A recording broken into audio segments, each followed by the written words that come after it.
Salut, c'est Trado. Voilà ma mise à jour pour Nicox.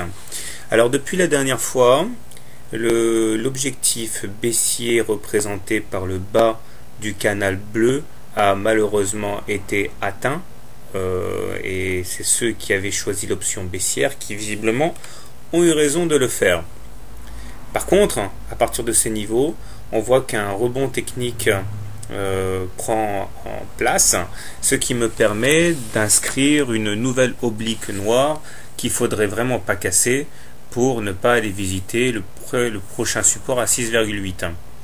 D'ailleurs, on peut envisager dès à présent que l'oblique descendante bleue et l'oblique ascendante noire puissent former la base d'un triangle dans lequel on pourrait envisager d'avoir des rotations tradables. Par ailleurs, la situation technique se dégrade puisque nous étions déjà en dessous de la M20 décroissante et la situation ne semble pas du tout s'améliorer, loin s'en faut, puisque le MACD s'enfonce encore plus en direction du sud tout en étant en dessous de son signal.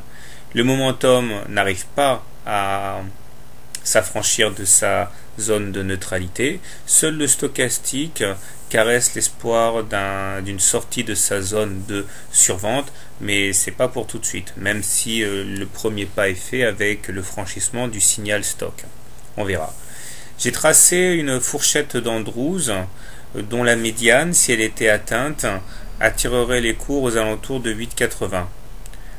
Cela ne veut pas dire pour autant qu'on serait sorti de la mouise, mais en tout cas, ça donne un petit espoir également. Enfin, en termes d'analyse de Weinstein, il y a une vidéo là-dessus, eh bien, nous sommes toujours en phase 1, c'est-à-dire la phase où tout est possible et seuls des petits trades de rotation sont envisageables parce qu'il n'y a pas de tendance marquée ni haussière ni baissière. Alors, comment trader la valeur ? Personnellement, comme je l'ai dit, ce n'est pas un terrain très propice à des paris de moyen terme, puisque nous sommes en période de consolidation.